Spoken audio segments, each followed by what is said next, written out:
Tonight, we will discuss a topic that most history texts seem to overlook: the life of working women. I know it sounds strange for a bedtime story, but in a Victorian brothel, it's an intriguing piece of lost history about actual ladies merely attempting to survive. Oh, and I'd really appreciate it if you liked or subscribed to these articles. I'm wondering about where you're all. It always amazes me how people are, so please leave a comment with your location and the time you are listening. Finding a comfortable place to sleep while listening to this worldwide. Breathe deeply and slowly, then allow your body to sink into whatever you're lying on. You'll be extremely appreciative of that mattress by the time we return to Victorian London, I promise. Congratulations! We're done. You wake up in London in 1857, during the height of the Victorian era. It's early in the morning, perhaps 5 or 6, and you're not dressed up for poster bed. A thin woolen blanket is pulled over you as you lie on a slightly uneven horsehair mattress. The sheets have a subtle aroma of inexpensive lavender water and aren't brand new. They're only changed once a week at most. Cool coal beneath the room doesn't completely cover up the mustiness for the little. The walls are covered in faded flowers, and the fireplace is severely restricted, especially in the morning. The wallpaper is slightly flaking where moisture has soaked in, and there is a lingering odor.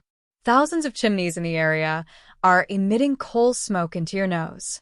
With its unique scent of sewage and sludge, together with something sweeter and more synthetic, the cosmetics and fragrances that are tools of the trade, and you're in the hay in a room in the rear of a brothel. By no means is the London market area the worst place to eat, but it's also not the most upscale. Either you or the other woman who shares this tiny room are both sleeping on the other short bed, breathing deeply and steadily moving a little. You can feel the mattress creak springs below. It's pleasant when you extend your legs and point your toes to release tension and then relax once again. Merely pausing before the day starts outside London, which is already awake. You hear the first street vendors, the rattle of cartwheels, and the clip-clop of horse hooves on cobblestones. Someone shouts fresh bread from a few streets away as they start their calls. "This is your life, Mary," they say, echoing between the enormous skyscrapers. Although that isn't the name your mother gave you, you've been here for almost 2 years, so you've seen females come and go. Some have moved up to wealthier homes, while others have vanished back to the poverty from which they came. Some became ill and never fully recovered. You slowly sit up. The flooring feels chilly against your bare feet as you reach for the blanket, which you are pulling around your waist. Wrap the cozy woolen shawl across your shoulders and hang it on the bedpost. There is a chipped table between the beds that seems more comfortable. A thin layer of ice covers the water in the ceramic basin and pitcher. London winters are harsh. You may break it with your finger and feel the sting of the cold water. Your skin is completely awakened by the shock of it before it splashes your face. Catching briefly before regaining our composure. And now, let's discuss how you got to be in this place and in this life. Since the story may not be what you expected, you were not sold into or abducted. Job as a child, but some girls, particularly the younger ones, experienced that. You weren't tempted and left behind by a man who was left pregnant and penniless, albeit that story was also quite typical. Your journey was more unremarkable and, in many respects, more indicative of how the majority of women ended up in this field. You were a competent seamstress with a sharp eye for detail and dexterous fingers. But in London, hundreds of thousands of women were just like you, and they were all vying for.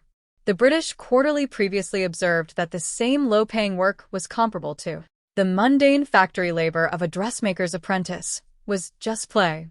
They weren't mistaken. You would put in 14 or 16 hours a day, taxing your fingers are damaged and bleeding in the winter, and for what reason are your eyes in poor light? You lean back against the wages of starvation that hardly kept a roof over your head. Wall, feeling its firm support behind you, inhaling deeply and rolling. Your shoulders are starting to relax a little, which is excellent because you can now recall the turning point out that 3 years ago it was winter and you hadn't eaten in 2 days. The room you could see your breath vaporizing in the air as you labored feverishly to complete a rental that was not heated. Commission that may cover the cost of a week's accommodation. You continued pricking your fingers with the needle because they were so numb. Little bloodstains on the exquisite white linen from a visit from a girl you knew as Jane. She looked different, healthier, and well-fed after you had worked together.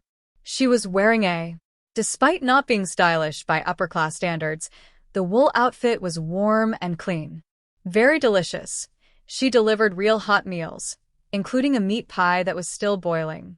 Its covering and accompanied you while you ate it, attempting to hide your need. There is a spot. Finally, she said, a place off Haymarket. The madam is fair but severe, and it's not funny. Business without brutality, 2 meals a day, and a good bed with weekly health examinations. She stopped observing your expression and said, Mary, you wouldn't be killing if you made as much in a night as you do in a week here. You didn't respond correctly, so she pointed to the stack of sewing and said, help yourself with this. You had grown up in a godly household, but your parents were. Your brothers were gone looking for jobs, and here you were, slowly. As the weight of that recollection descends upon you, you feel as though you are starving to death, 1 stitch at a time. As you move deeper into the mattress, your natural breathing slows down. Suddenly, the house begins to awaken around you, and you hear footsteps on the heavy stairs, which are likely those of Mrs. Winters, the housekeeper, and the sound of coal being shoveled into a fire. The aroma of genuine coffee, not Corey, wafts up from the parlor where the patrons wait downstairs. The house takes pride in its little pleasures, and your roommate starts muttering. She's called here while she's sleeping before turning over a lily. She's a few years younger than you, perhaps between 19 and 24. Auburn hair that the man appeared to like. She told you that she was from a Manchester factory after hearing the commotion. She was largely deaf in one ear due to the looms, so it took you some time to get up. Maintain procedures to adhere to in order to fulfill Mrs. Winters' strict ship and Madam Mrs. Cartwright told the girls that being late is not acceptable. When she is not there, everyone is expected to be downstairs and presentable by noon, which is when the brothel is open. Call her Cardi. According to a set routine, mornings are spent cleaning, taking a bath, and relaxing in the afternoons. A few frequent clients who are business people on long lunch breaks, mostly in the evenings. Evenings are the busiest, with the house frequently occupied into the wee hours of the morning, but right now it's peaceful. When you have time, you get the tin from the bedside table and take it off. The tiny beeswax lump within is warmed between your palms before being smoothed.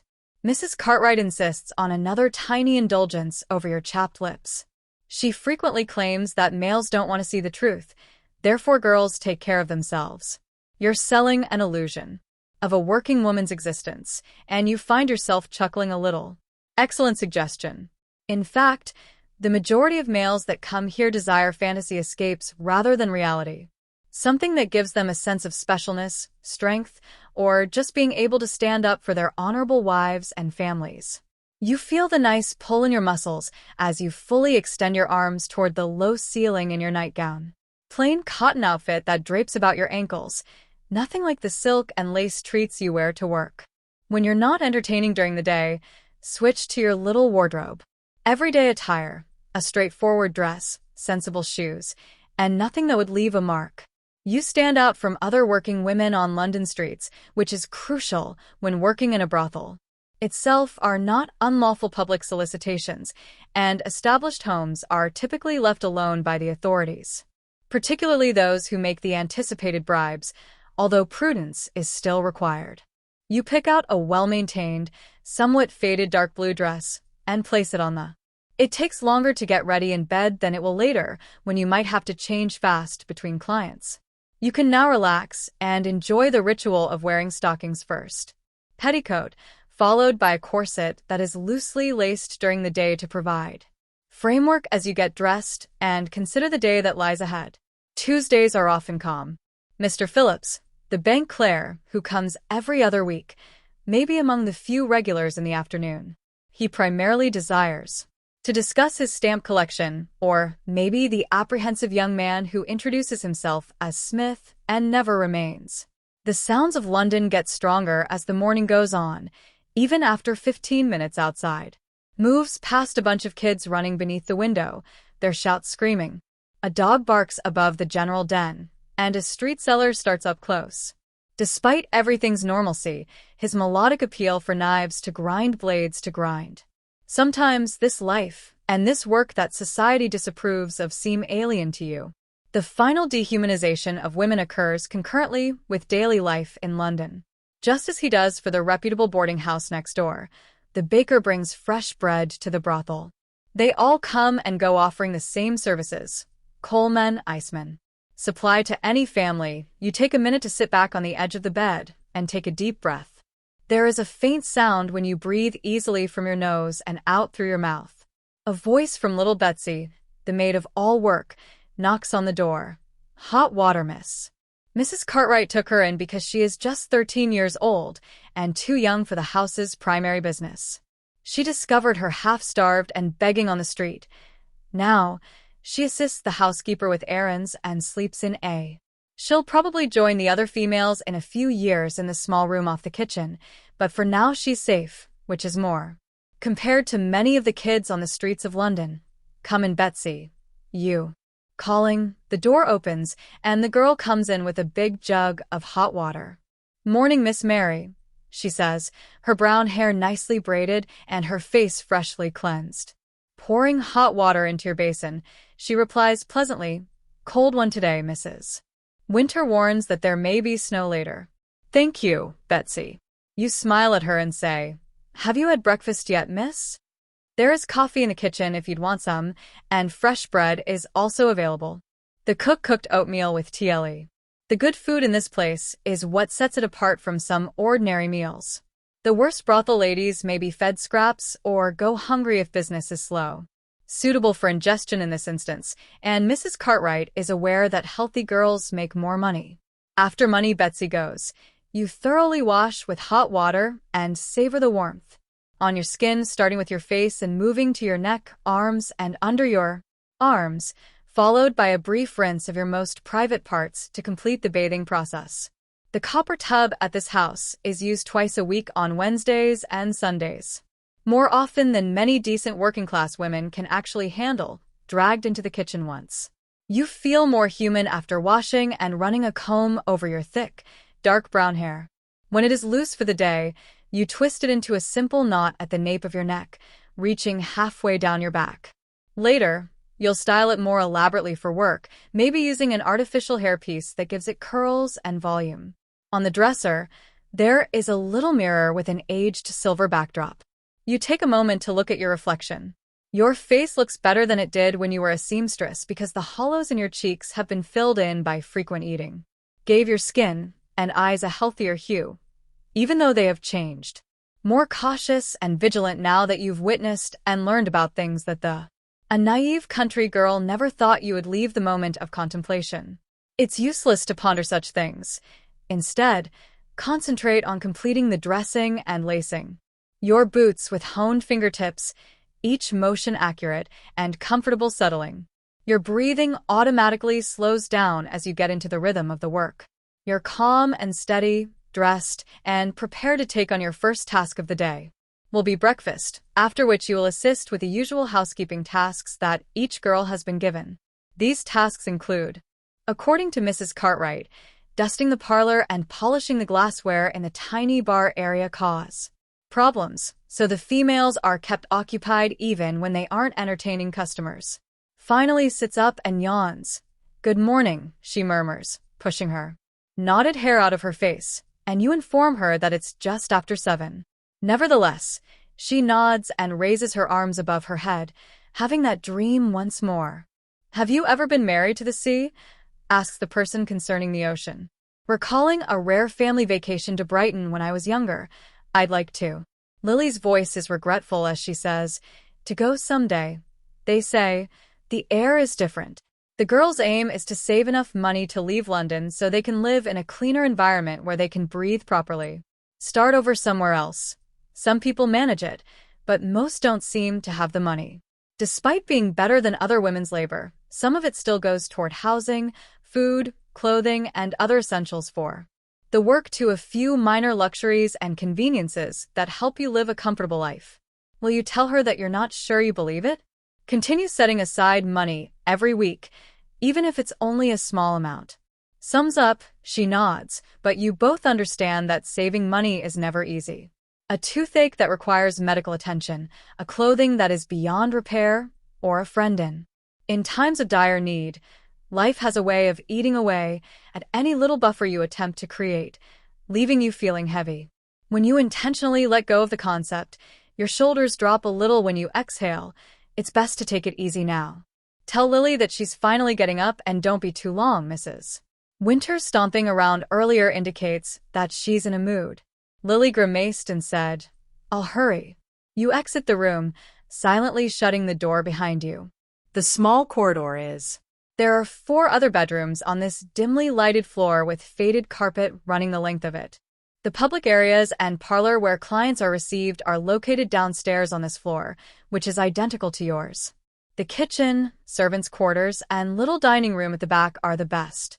The ground level has a bedroom set aside for Mrs. Cartwright's personal use. The house itself is tall but narrow, enabling her to keep an eye on those entering and going. Located on a side street amongst comparable buildings, it is well maintained. Exterior, with a freshly painted entrance and spotless window curtains. Nothing, not even a red light, indicates that it is a brothel. Word-of-mouth referrals from clients and discreet ads in specific media have led to the network of hotel porters and taxi drivers that are paid to guide males down this route. As you go down the stairs, the aroma of coffee intensifies, and now, as you bake bread and fry bacon, your hunger growls. The wooden stairs creak a little beneath your feet, and you hear a familiar, cozy sound. Feel the smoothness of the banister as you run your hand along it after years of comparable touches the home, which is already warming up because of the flames that are burning in the major rooms. London is cooling down, at least inside these walls, where you can hear a housekeeper's voice from the kitchen instructing the chef is one of the typical household noises. Starting its day, and as of right now, it might be any house at any time. In life, there's a calming, predictable rhythm to the morning that keeps you moving forward. You feel your body sinking into that rhythm as you go through each day, one step at a time.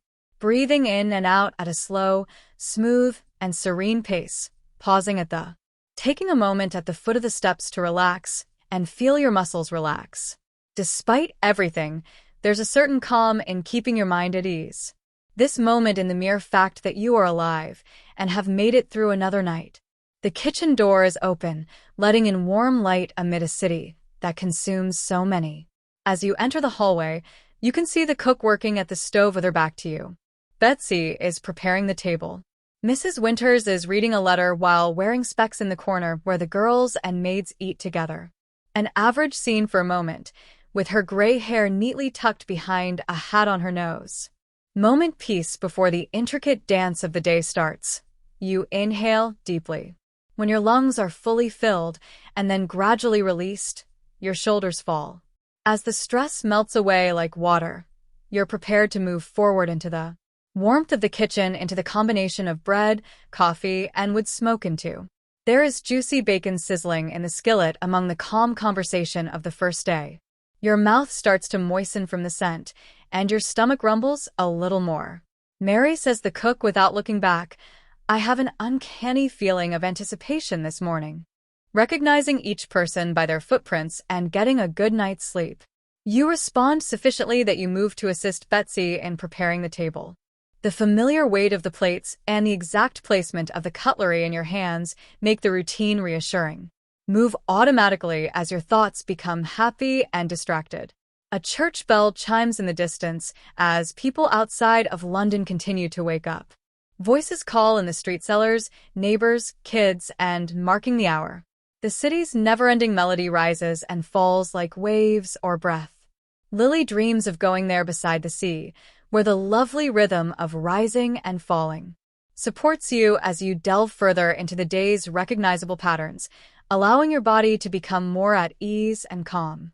As you help the others cook breakfast in the warm kitchen, you breathe slowly and steadily. The smell. Watch as the baker removes a loaf from the oven, its crust crackling and beautiful brown. The kitchen table is huge, rectangular, and somewhat charred as it cools. After many years of use, 8 chairs are crammed around it to accommodate the 5 girls presently employed at the residence, together with Mrs. Winters Betsy and Mrs. Cartwright Cook, eats meals alone in her private sitting area, keeping the space she feels is required for. With the right handling, you slide into your favorite chair and feel the worn, smooth wood. The seat beneath you has been worn down by years of use and molded by innumerable bodies before yours, and the continuity of that shared experience over time gives you a sense of comfort. A big pot of porridge is brought over by the cook as you feel the firm support beneath you. Placing it in the middle of the table with a pleasant thump, it's a good, thick, and creamy milk-based porridge. Instead of using water that has been sweetened with a teaspoon of trial, which is another minor luxury that distinguishes this house as a cut. Cook claims that even the most basic restaurants consume food when it's hot. A 50-year-old widow arrived at work with a wide face flushed from the heat of the stove. After her husband passed away, she was left penniless and only cooked and kept to herself. She never commented on the nature of the business. She makes sure the girls eat healthily, since she thinks that eating well is the cornerstone of good health. Bowl. The first spoonful tastes hot and sweet, and the steam is rising in scented curls. You close your eyes for a moment and simply enjoy the soothing, silky texture of your tongue. Delicious meal when you're hungry, and the other girls eventually join in, starting with Emily. Sarah, who is older than most, is a tiny blonde who has been here for about 6 months. Nearing 30, she has a straightforward demeanor and a remarkable aptitude for statistics. Josephine, the newest, assists Mrs. Cartwright with the finances last. Getting used to life, her eyes, which are frequently red from tears shed in solitude, finally show up. She gets into the chair with her hair quickly tied up and still appears to be half sleeping. Nearly missed breakfast. You whisper as you pass Mrs. Winters the coffee as she starts to serve it. She whispers back, smiling slightly, "Worth it for an extra 10 minutes in bed," adding that the coffee in this pot is not the Corey replacement that most working-class people use, but another expensive real coffee.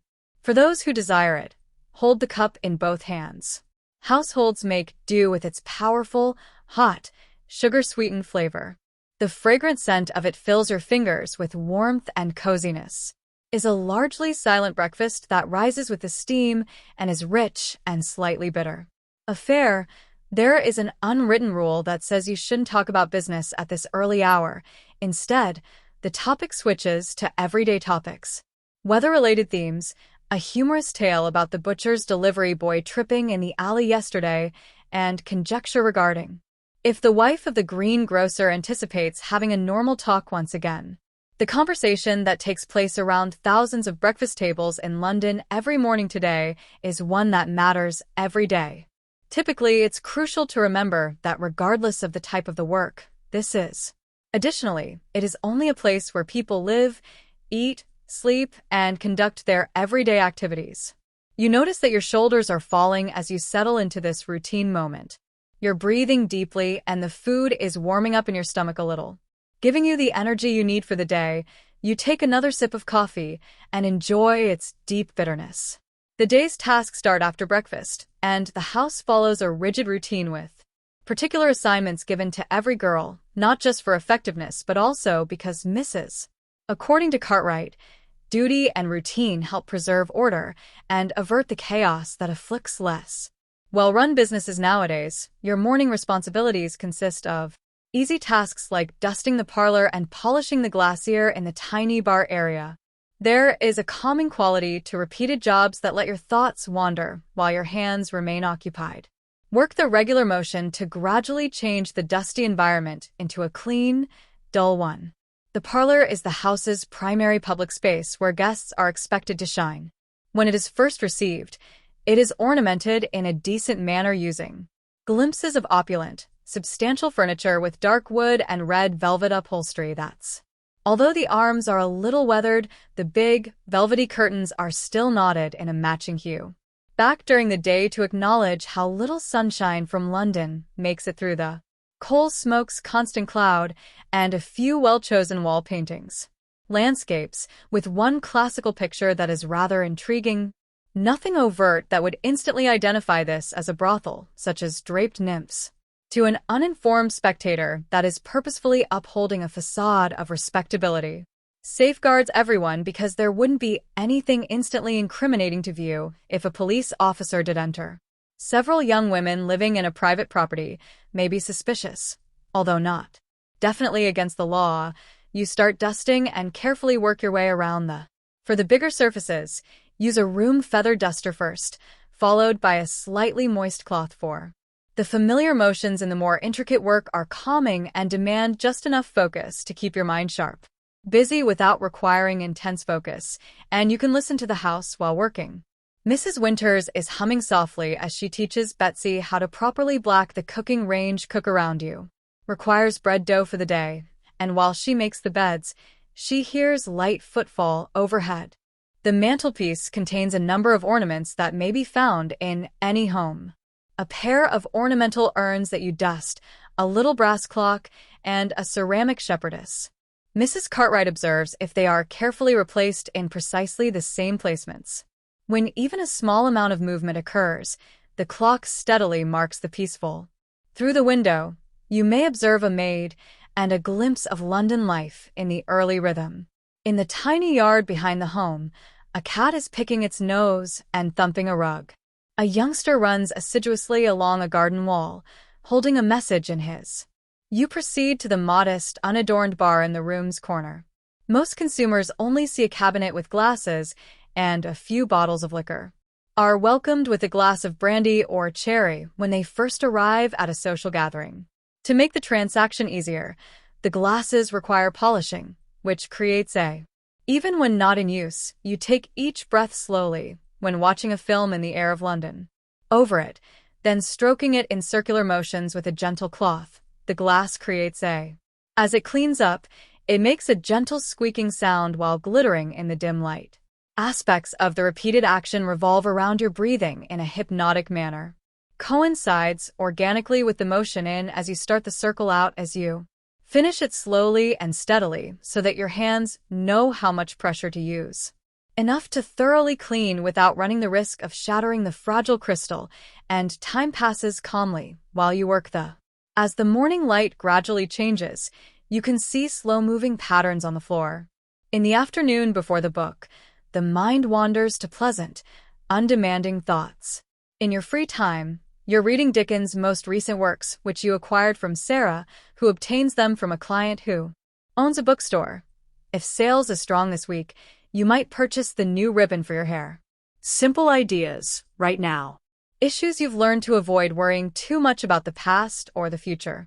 This existence teaches you to live mainly in the now and to appreciate every day, hour, and moment as it comes.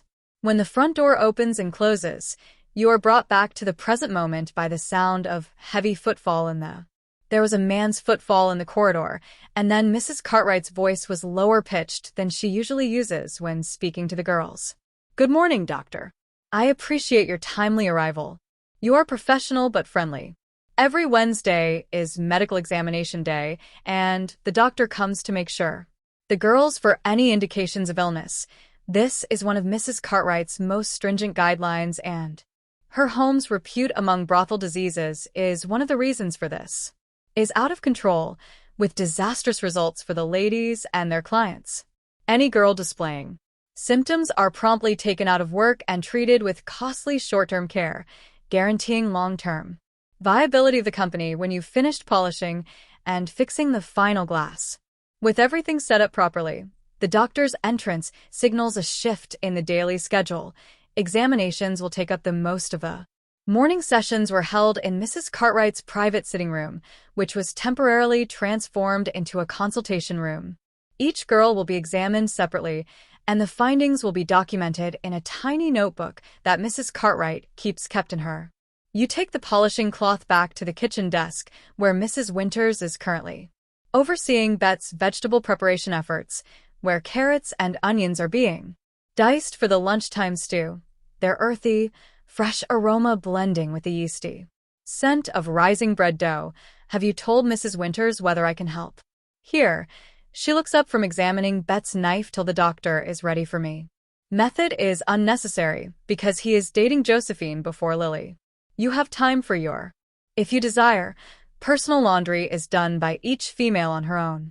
The housekeeper only brings linens, towels, and larger stuff for her personal use. Components, so once a week, typically on Wednesdays, you wash your personal belongings, clothing worn for monthly classes, stockings, and underwear. From the tiny cabinet off the kitchen, you retrieve your basket and carry it to the scullery at the rear of. With a huge sink that you can pump cold water into and a stone floor, the house is cooler. To relieve the chill, pour water into a copper basin and then add a kettle of hot water from the stove. The rhythmic motion of hands in water and the transformation of soiled to clean is what makes washing enjoyable. Using your fingers, carefully rub the soap into the fabric, then rinse it well until the water turns hazy, small soap bubbles that are quietly catching the rainbow-colored light. Essential task allows you to reflect. The doctor's appointment always prompts. Reflection serves as a reminder of life's dangers, including the illnesses that may wreak havoc on a woman's body. You've witnessed others experience deformity and ultimately death due to a chronic cough that worsens over time. Suspicious sores that don't go away are the best indicators that a female will quickly leave the house, usually to suffer alone if she is unlucky or to one of the benevolent hospitals if she is. You've been lucky so far, but Mrs. Cartwright maintains that certain. Every consumer is given protections. They are not infallible, but they are better than nothing, and weekly checks reveal issues early when they can still be addressed, but you are aware that this luck cannot.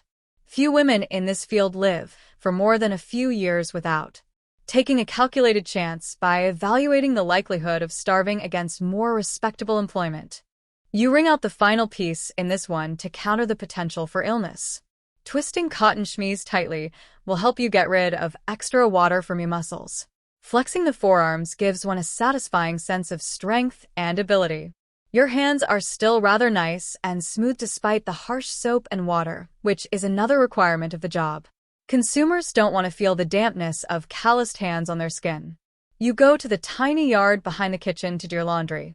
A clothes line runs from the house to a post close to the wall, and you use wooden pegs to gently hang your belongings to keep them safe from the cold breeze.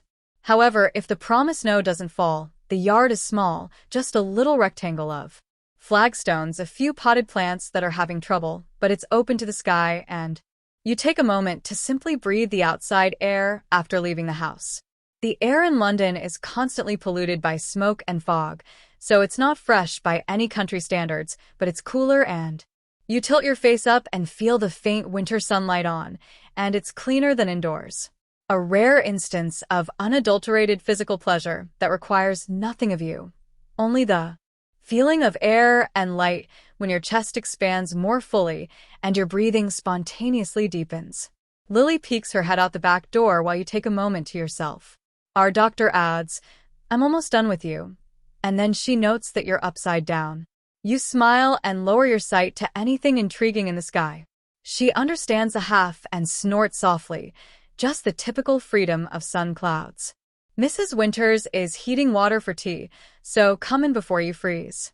The promise of warm meal and drink is what cooks crafted those currant buns you enjoy. Temptingly, you follow Lily inside after the chilly yard, feeling the warmth of the kitchen envelope you. As circulation returns to your frigid fingertips, the contrast causes your skin to quiver in a delightful way.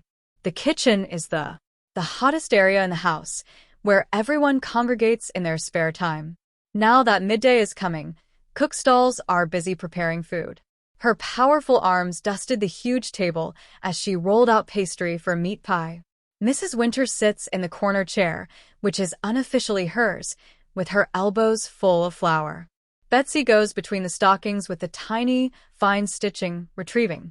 Accepting a mug of tea from Lily, you continue to learn through instruction and observation. Encircling its warmth with your hands, the steam rises, carrying the aromatic. You softly waft the slightly bitter scent across the surface while observing the ripples. There's something calming about that basic physics that spreads in concentric circles. In a universe that is unexpected, action and reaction cause and effect are predictable. How was the exam? You ask Lily in a hushed manner. She shrugs, as she always does, and there aren't many questions in the book. She pauses before adding, "Josephine wasn't thought I heard," in an even lower voice. Mrs. Cartwright has told her 3 times that she will be on rest for at least a week. You nod every day without surprise, and Josephine has looked peaky recently, with a persistent cough and black circles under her eyes. Nothing severe, but likely only the start of something treatable, but a reminder of the sword that looms. A bell rings from the front of the house, calling the next female for examination. That would be you, everyone. Taking a bite out of her currant bun, Lily replies, "Don't worry, he's in a good mood today. He hardly touched anything you put down. Your tea was just getting to the ideal drinking temperature, so you sighed a little. Fever, but the physician will not be kept waiting because his time is valuable and his skills are in high demand in a number of." You adjust your outfit as you make your way through the house toward Mrs. Cartwright's sitting room, and instantly smooth your hair after 2 years of expert habits. Even for something as clinical as a medical examination, you always look good. For the doctor's appointment, the sitting room has been changed, and the little rosewood desk has been cleared of its typical. The tools are resting on a clean white cloth that has been used to cover the papers and decorations. A stethoscope and little glass vials of different remedies are part of the doctor's toolkit.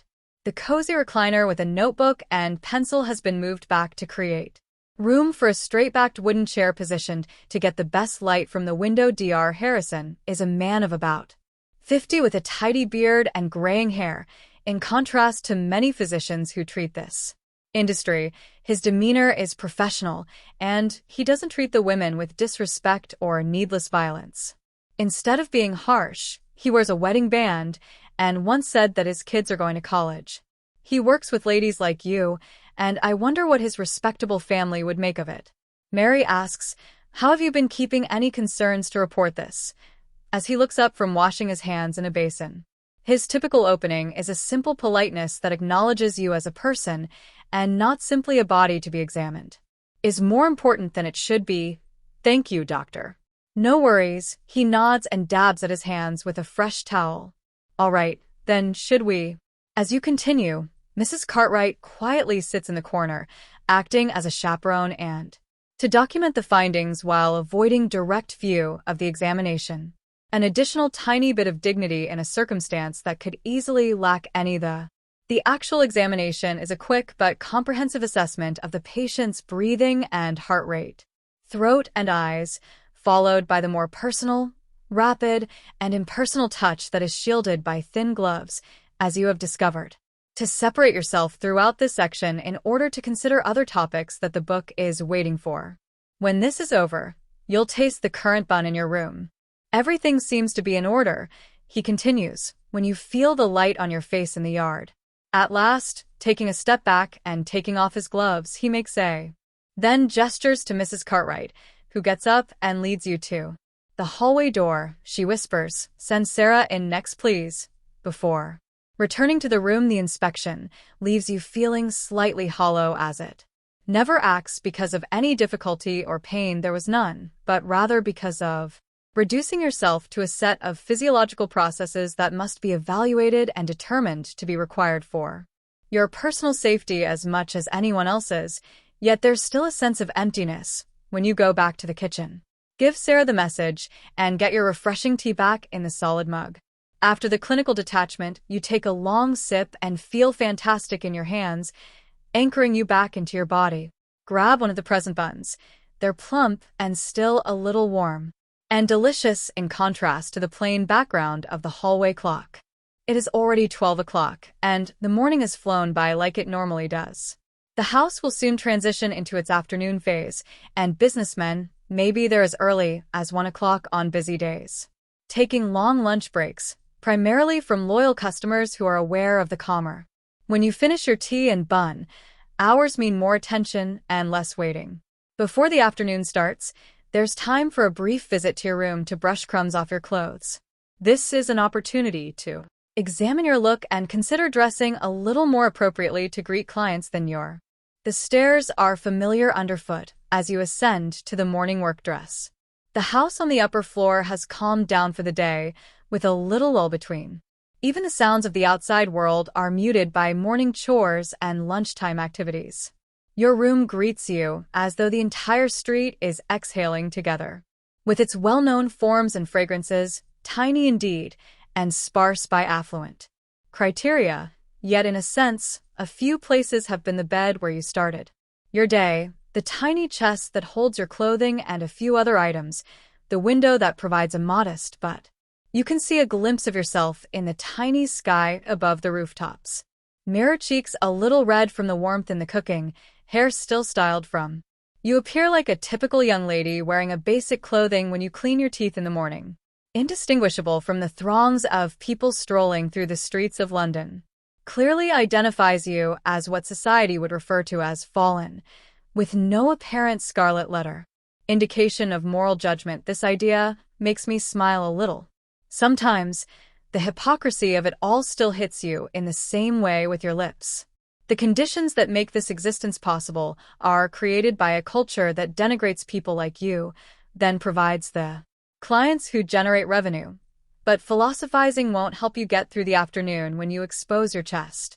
Deciding what to wear, not the best items, which are reserved for the evening when the more affluent clients arrive, but you choose a blue dress with somewhat more stylish lines that is a step up from the typical business outfit.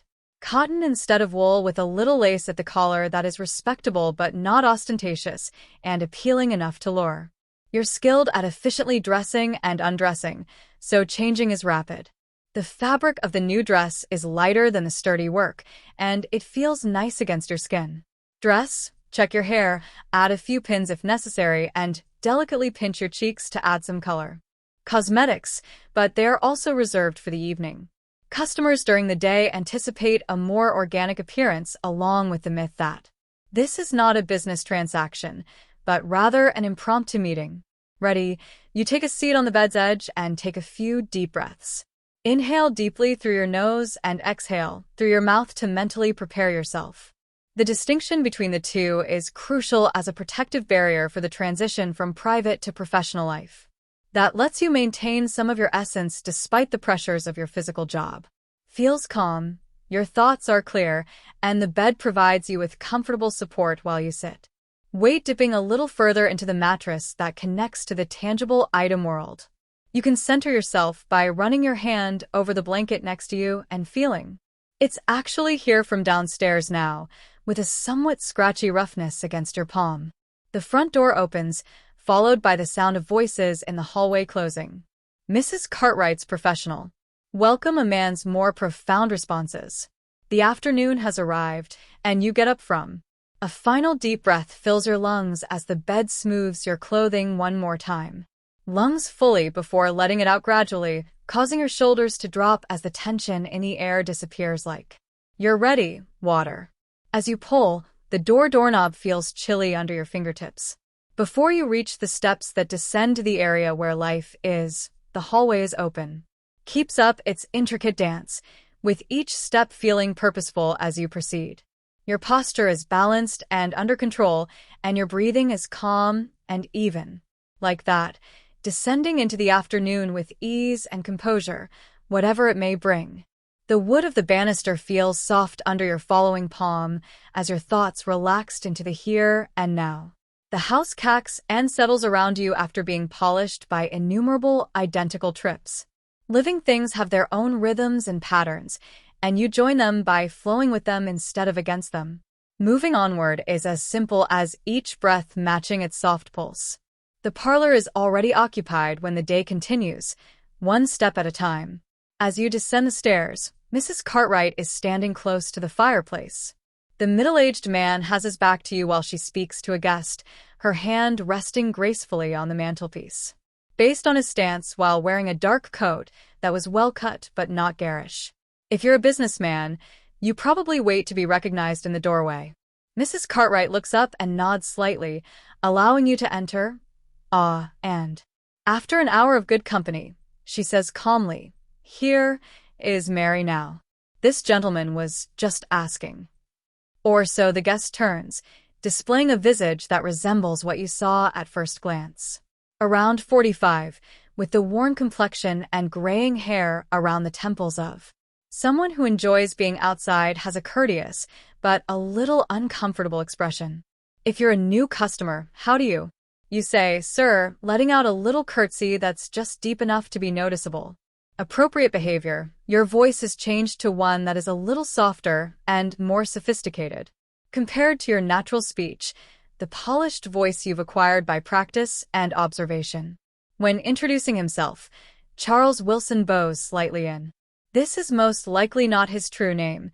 Many clients use aliases, although that is rarely the case. "Mr. Wilson, would you like some refreshments?" Mrs. Cartwright gestures. "A tumbler of brandy if you choose, or even a cherry toward the little bar you polished earlier is part of the ritual." This drink offer gives the impression of a social invitation rather than a business deal that the majority of men agree to, taking the time to evaluate the ladies, and sherry would be quite welcome to calm their fears if they're new to the house, he says. Mrs. Cartwright pours it, her movements elegant and confident. You take the chance to examine him more closely. Although his clothing is of high quality, it does exhibit marks of being used by a businessman. Doing adequately but not extravagantly, allowing his hands to show more. Someone who works with his hands, roughened with clean yet trimmed nails. Sometimes, even when they are dressed professionally, a businessperson or store owner who. Mrs. Cartwright gives him the glass of amber drink while he continues to assist with stock. "I'll allow you two to get to know each other. The blue room is available." She excuses herself with tactful subtlety. When you're ready, she exits the parlor and gently closes the door behind her, leaving the two of them alone. Of you standing a few feet apart in the peaceful space where the fire is softly crackling. Outside, you can see the grates changing patterns of light on the walls. Hear London's muted sounds as a wagon passes by, and voices shout out to the far away. "Please sit down," you offer, pointing to one of the armchairs by the train whistle. He sits a little stiffly on the fire to make himself comfortable. Nervous at the edge of the seat, you move to the chair across from it and arrange your skirts, with a rehearsed gesture that gives him room without coming out as overly eager. The dance has its rhythm and moves. Are you asking if this is your first time at Mrs. Cartwright's place? Is it really that obvious that you smile even though you already know the answer? He takes a sip of cherry before answering. "Not at all, but only because I haven't enjoyed your company in the past. Knowing all of our frequent guests, I can see that this helps him relax a little because he leans. Yes, the rigid line of his shoulders is melting as he reclines slightly in the chair. The place was recommended by a business associate for the first time, who indicated it was reputable. Once more, that word is reputable and crucial in modern society. Modern time, the thin layer that permits men like Mr. Wilson to attend locations like these without permission because it normalizes the unacceptable. Having to admit what they're actually doing, you agree that Mrs. Cartwright leads a highly respectable home. He nods and acknowledges that everything is done discreetly and tastefully here. His hand is steadier now, and the initial uneasiness is disappearing as you take another taste of his cherry. Despite the fact that this interaction is illegal, societal norms assert themselves. Abides by reassuringly predictable rules, and you, Miss Mary, were it. It's a popular question that combines curiosity with assessment. Have you lived here long? Try to make this seem like a typical conversation based on your level of experience. You've been answering the truth for almost 2 years. There's no need to elaborate. For a few minutes, the discussion keeps going in this direction, covering light, impersonal subjects. The recent Crystal Palace display, which included a hazy description of his company as a tea importer and spices, nothing too intimate or disclosing, just enough to create a minimum relationship to facilitate the passage from strangers to the next phase. As you listen to him talk, you take note of the specifics that will enable you to give him what he wants. His demeanor is controlled, but not frigid. His eyes meet yours steadfastly, yet he lacks the ferocity that other men possess, making him appear lonely, possibly a widower, or a man whose wife has been unwell for a long time, is someone who wants human warmth as well as physical release.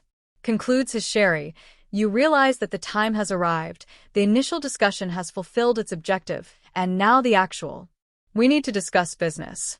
Would you like to continue our conversation, Mr. Wilson? Somewhere more private? You ask in a soft voice, and he puts down his.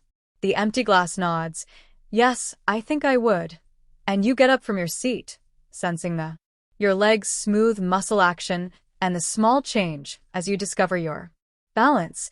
The room has been nicely warmed by the fire, and your body feels relaxed and feeling at ease. You reach out to him with an offer rather than a demand.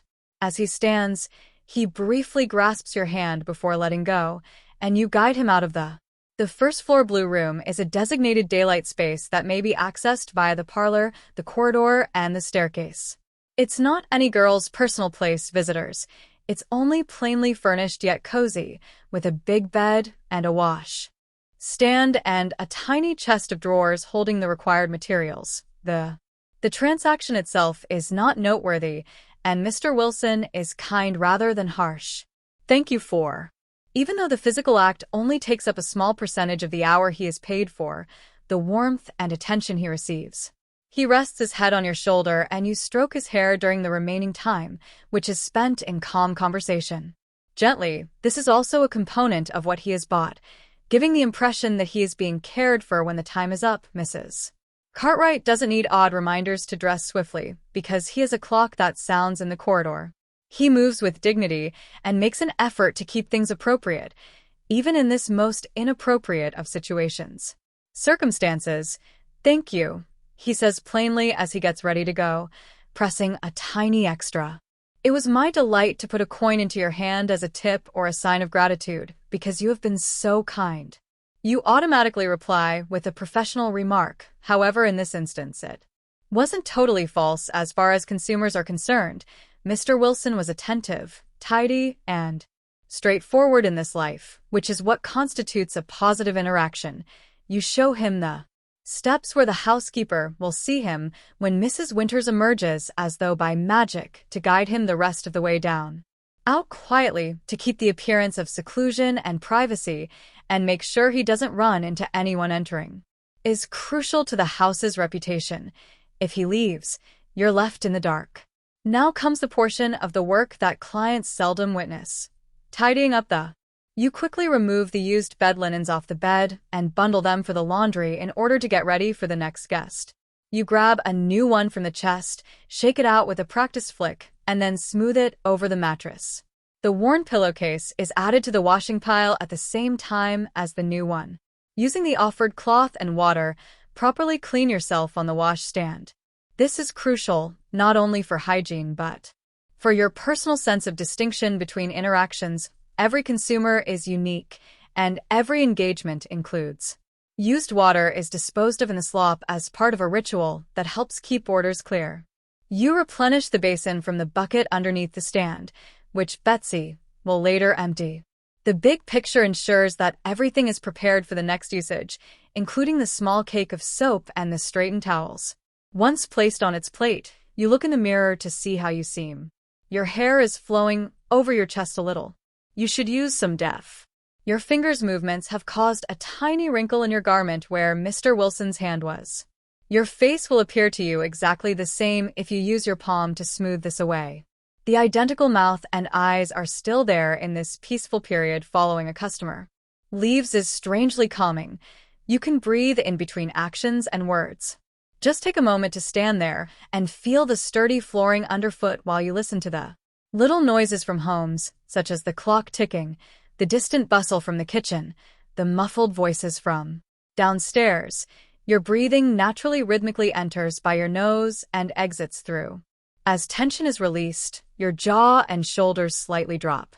This is also a feature of the work is learning to let go so that one encounter doesn't affect the next. That concludes everything.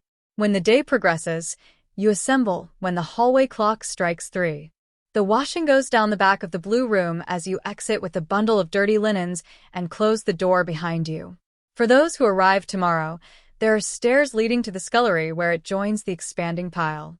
As you walk inside Wilson, you see Lily and Emily seated at the kitchen table, drinking a pot of tea. They glance up. Lily asks, shoving a fresh cup in your direction. You nod, pouring, aren't you? You look like a kind enough widower, and I believe this tea merchant. Sharing information about customers, particularly new ones, is a typical transaction that is somewhat gossip. Practically speaking, knowing what to anticipate from every guest makes the job safer and easier. Emily grimaces and says, "Better than my afternoon," echoing old Mr. Peterson. Always wants to spend 45 minutes discussing his snuff box collection. Then 5 minutes of the most mechanical well you've ever seen, constantly reeking of those awful lozenges. He's a jerk. You settle into a chair with your tea and a compassionate look on your face. The wooden. After standing, the seat supports your weight well, and at least he's quick about that. Emily agrees with a ruffle. Small mercies. Laugh. This friendship is one of the unanticipated advantages of life. A sense of unity among the ladies present, a mutual comprehension that forges connections. Even though the task is competitive, you are able to communicate openly with one another in a way that would otherwise be impossible. With strangers, there's no need to defend, justify, or explain. Just accept the. After the chiller, the kitchen is cozy and warm in the reality you all inhabit. The rhythmic sound is the cook in the blue room preparing the evening meal's vegetables. The sound of her knife on the cutting board and the aroma of freshly baked bread provided a calming backdrop for the chat. Permeates the air, and you take a taste of the second batch of the day for dinner tonight. Of tea as its warmth fills your chest. It's delicious tea. Another of the house's minor comforts. Mrs. Cartwright is aware that a healthy, comfortable. The food here is simple, but girls make more money and cause fewer issues. If anyone else has a reservation for this afternoon, you inquire, searching for a modest comfort that is enough to foster loyalty. There is a piece of a seed cake on a plate in the middle of the table. Lily, shaking her head, Sarah had someone earlier in the day, and Josephine is still. After the doctor's advice, Mrs. Cartwright is in her office taking care of the finances. It's okay to have a quiet afternoon. In any case, the actual business takes place in the evenings when the regular clients arrive after their workplaces have closed. Afternoons are frequently slower and more leisurely, or the occasional male looks for entertainment after an evening at his club. Unexpectedly, you break off a tiny piece of the seed cake, enjoying its slightly dense texture. These are simple, well-made, and sweet-textured delicacies that the cook has mastered. When combined with quality ingredients, caraway seeds offer a unique, fragrant, and a little spicy. I might go out for a while, and you mention you need to get some writing and hairpins when you complete your cake. During calm hours, anyone in need of anything from the stores conducting quick errands is permitted and even encouraged, as Mrs. Cartwright feels that the fresh air is advantageous, and that brief snippets of everyday life keep the girls happy with their circumstances as long as you return long before nightfall, and neither Lily nor I object. And Emily turned down the invitation to go shopping, so you go upstairs to grab your shawl and pocketbook after drinking your tea. Your own money, customer tips, and your meager weekly allowance are all contained in a little leather purse. Mrs. Cartwright gives just enough for little purchases and the necessities, but not much more than lodging and board. Your shawl is made of dark blue wool and is warm, however it's a little basic. You wrap it around your body to make yourself stand out from other working women shopping. The wool feels a little scratchy against your neck, but in a reassuring way as your shoulders feel its familiar weight settle. Delightful method of re-establishing your bodily senses when the streets outside are bustling with. In the afternoon, servants scurry and delivery carts roar across the cobblestones. Street vendors sell their goods while doing errands for their bosses. You can join this anonymous human flow in your everyday life. Nobody would identify your occupation from your clothes and shawl. You're just a young lady going about her enterprise. This anonymity offers freedom in these little forays into the simple joy of walking at your own pace and choosing your own path in everyday life, with your muscles functioning smoothly. Your breathing naturally deepens as you traverse the uneven ground, and the cool air feels nice on your. The haberdashery is your first encounter with the confined warmth of the house. Stop the little store with the bell above, sandwiched between a bookbinder and a greengrocer. As you walk in, the door jingles, and the woman looks up from her desk. "Afternoon, miss," she says neutrally, with her glasses balanced on the tip of her nose. "Please respond to the medium-sized black hairpins whether I may be of assistance to you today." Size. She nods and reaches for a little box under the bar that holds 6 pints for A. Dozens of high-quality ones that won't break like the cheap ones you count. Carefully remove the coins. Although money is limited right now, economic habits are deeply embedded. With a professional nod, the proprietor wraps the hairpins in a little packet of paper and passes it across the counter. Next, you can get a little packet of writing paper, envelopes, and a new stationery at the stationer's 3 streets over here. The older man serving you, pencil, is more chatty than the haberdashery woman, making comments about the weather and asking if you're purchasing the paper to converse with your significant other. You, playing the part of a respectable young person, smile and respond in a non-committal manner. Woman with complete faith in her brief encounters with the outer world has its own unique pleasures, such as the appearance of normalcy. For a few minutes, you could travel these few streets and temporarily escape from your current situation. Anyone who works as a shopkeeper, governess, or a daughter who runs errands for her family. However, the dream has its bounds. There are streets you don't go through, stores you don't go into. You're not interested in a decent tea room where women gather with their friends. The church, with its judgmental spire, seems to follow you with unseen eyes. Even in obscurity, there are reminders of where you are, and the baker's is your last destination, where you can have a little luxury, like a jam tart with the pastry still warm. The strawberry filling is sweet and tart, and you eat it while strolling and enjoying every bite. The simple pleasure of sucking a patch of jam off your finger. Instant gratification, which is the value of this life, and the return to the house is more leisurely and winding. You're not in a rush, and the activity is pleasant after spending the most of the morning. Your body moves naturally indoors, with your muscles and joints operating in familiar ways. With every stride, flexing and extending, there is a sense of fulfillment in this fundamental bodily ability. Your pulse beats evenly, your lungs fill and empty, and your eyes absorb the intricate visual mosaic of a London street simply existing by the. When you get back home, the day is turning into the evening, and the lighting is getting different. Shadows extending the air and acquiring the specific golden color that comes before. At sunset, you use your key to unlock the front door, and each girl has a unique mark of Mrs. Cartwright's confidence, competent leadership, and return to the warm. The house's interior feels different today, with a gentle evening electric charge. Preparations are in progress. You can hear voices chatting upstairs. Rooms, the transition from the more relaxed daytime rhythm to the livelier. In the evening, Mrs. Winters stops you in the corridor, her pragmatic expression taking over. It's a common way to show mild disapproval, and Mrs. Cartwright wants everyone should be prepared by 7 p.m. tonight. There have been multiple communications, so it might be a busy night. You nod already, making mental adjustments to your plans. I'll begin preparing and then. Because of the reservation she sees, the cook stated that supper will be served at 5:30 p.m. tonight. Did you get what you needed from the little parcels in your hands? Thank you. She nods in satisfaction as you present the paper packet of hairpins as proof. Keeps walking with her keys jingling lightly at her waist toward the kitchen. Mrs. Winters is fair in her manner, but she doesn't personally disapprove of you. Role necessitates a certain austerity away from the girls she works with. Helps but doesn't participate in the ambience upstairs, which is one of. Doors are open down the corridor, and the girls are going between rooms, borrowing things and making phone calls. Giving each other advice on how to prepare for the evening is both personal and group. Although each lady is in charge of her personal look, they all support one another in areas that are challenging for them to handle alone. Lily is already partially dressed in her evening attire in your room. You put down your purchases and go to assist her as she struggles with the buttons down the back of her green silk dress. Thank you, she replies, for your fingers working quickly at the tiny fabric-covered buttons. Mrs. Winters mentioned that it would be crowded, so I was relieved and decided I'd get a jump start.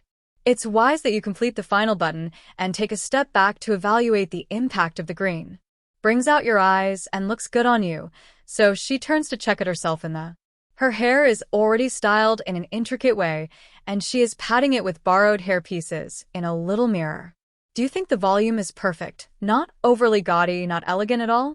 This praise and assurance-giving interaction is an additional step in the evening attire preparation procedure, are a kind of uniform or outfit for the part you'll all play later. Elaborate compared to daytime attire that is somewhat more revealing while remaining within specific taste parameters, Mrs. Cartwright disapproves of the gaudy fashions worn in less upscale establishments. Excessive makeup or vivid reds here, Lily departs to complete her preparations. Somewhere else, and you start your own makeover by giving yourself a more thorough cleaning than the hasty cleanup following Mr. Wilson. Splash your face and neck with the cool, revitalizing water in the basin, then use a cloth too. The cold causes little pimples to appear on the rest of your body, giving you a delightful feeling of life. You wear your own evening gown, a deep blue silk garment, to the chest. The color complements your dark hair and eyes, and the cut fits your body well. It is slightly faded but still attractive.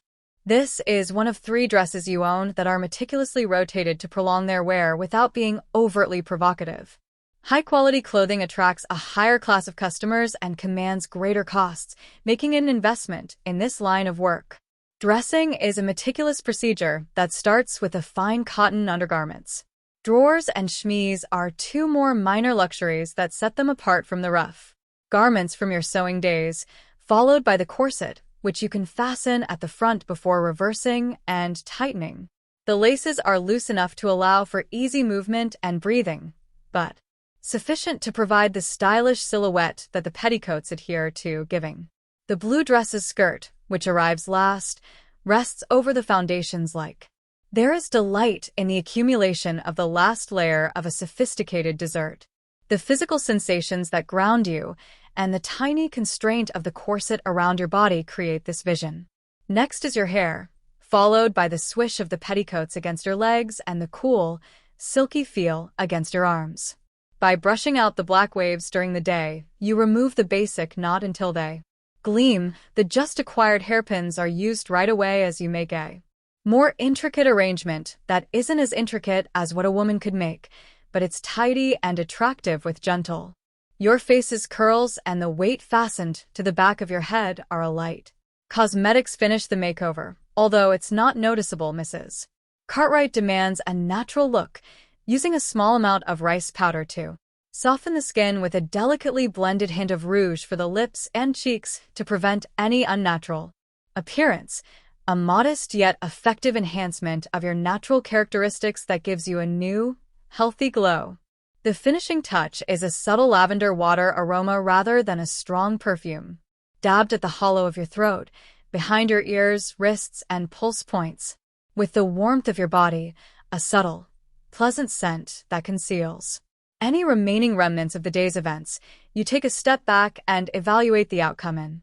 The metamorphosis from a typical working woman to a more sophisticated and seductive woman is complete in the mirror. A woman in particular that would be impossible to believe in fiction, but a woman of charms of a certain person who is worth paying to spend time with. You head out when the hallway clock strikes 5:30, which is dinner time. Downstairs, the silk dress rustles lightly with every step, and the evening attire adds a little extra weight. Altering your posture and taking more controlled, back straighter steps, the physical change supports the mental transition between one's personal and professional identities. Dinner is provided in. Another difference between day and evening routines is that the table is simply set in the dining room rather than the kitchen. But appropriately, Mrs. Cartwright joins the girls with spotless linen and good cutlery. For this dinner, while seated at the head of the table wearing her own dark evening gown, her presence enhances the event and upholds the standard she. Expect a substantial beef stew with a plenty of vegetables, which is simple but filling. A rice pudding with raisins for dessert with freshly baked bread that is still warm. Delicious, substantial food that will give you energy for the rest of the evening. Wine is also offered. Not enough to impair the intellect, yet enough to produce a nice warmth. Around the table, talking is easy, and the shared meal is a time of community before the evening's particular task starts. You discover Lily is sat across from you, between Sarah and Emily, but Josephine is not there.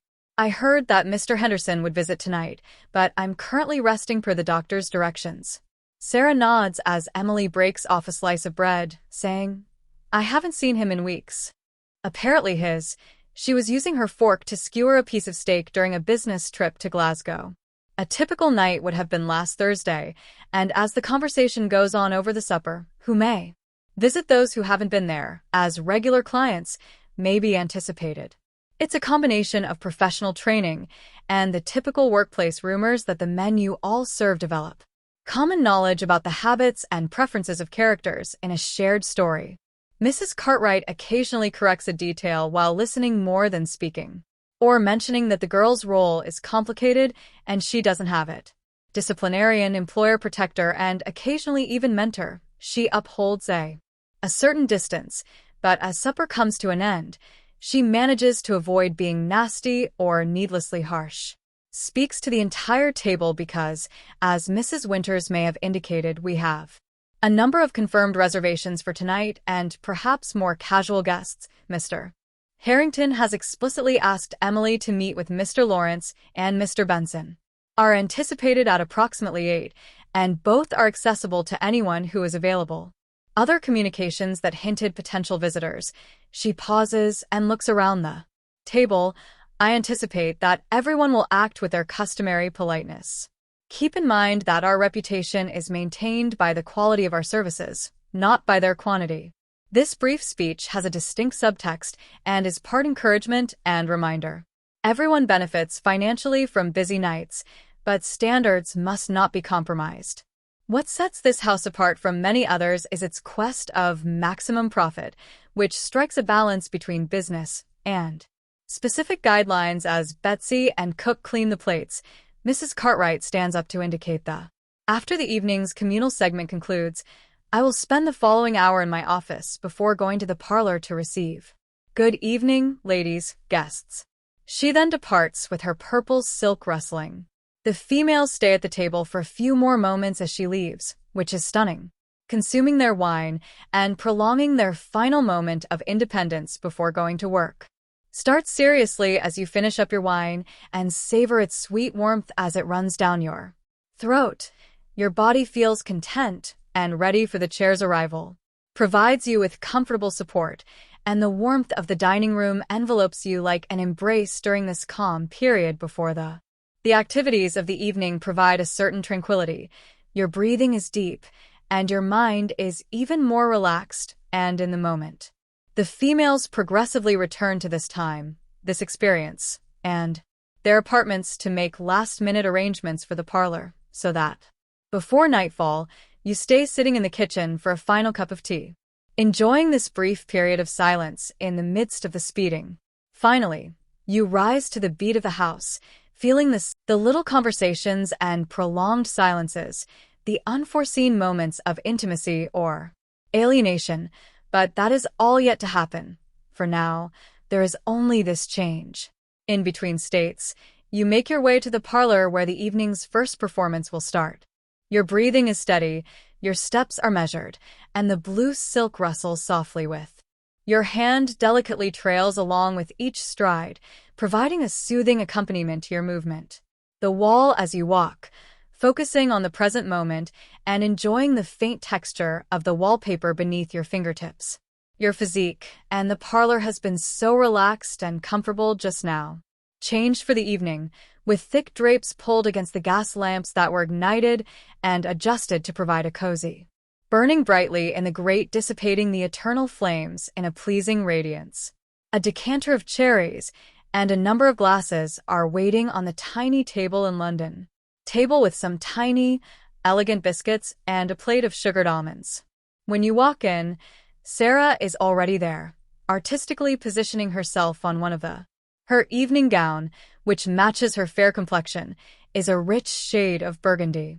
Her blonde hair is meticulously done with tiny pearl pins, and she appears.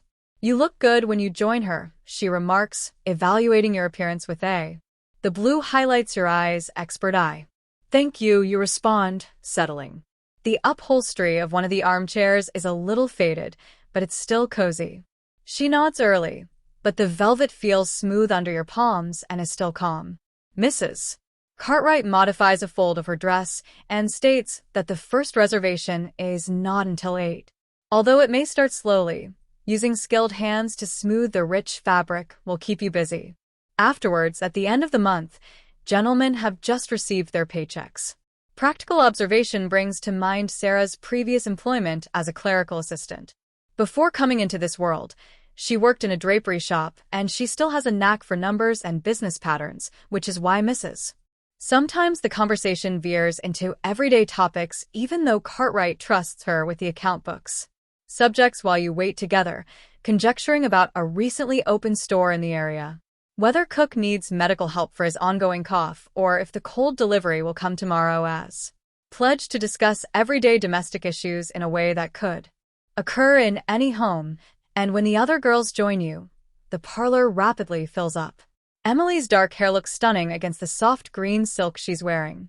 Even Josephine's light skin and auburn hair are accentuated by her deep emerald.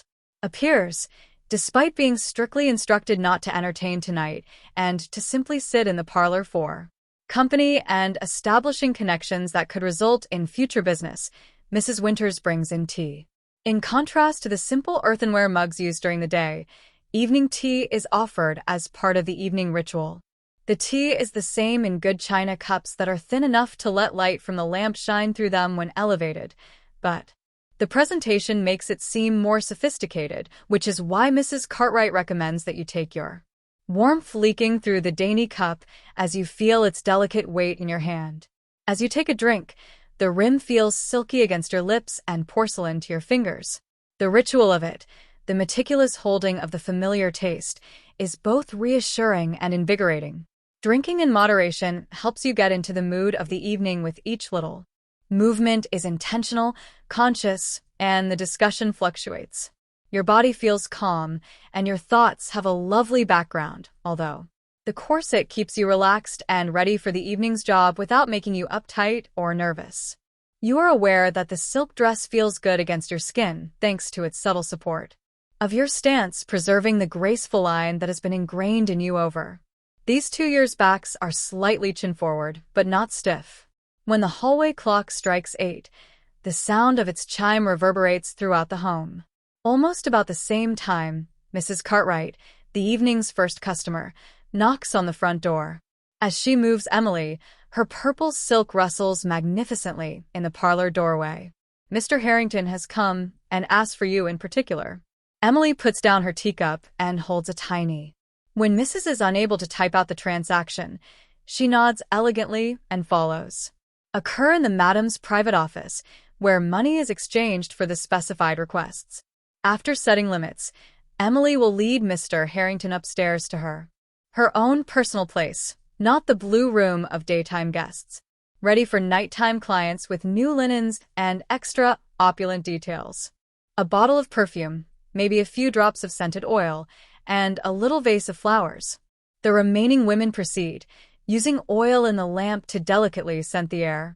Their calm chat, but the atmosphere has changed as the evening has officially started, but the door could knock again at any moment, bringing another. Almost 10 minutes before the knock, the customer had another job. Returns. This time, Sarah is called by Mr. Lawrence, a frequent client. After Sarah leaves, Lily, who consistently arrives on time and visits every other Tuesday, leans in your direction. Cook told me in a low voice that a new guy is expected tonight. Mrs. Cartwright was incredibly rich, as if she were a banker or something, particular about ensuring that the best sherry was aware of this type of information. Is useful to know what to anticipate so that you may plan the appropriate strategy.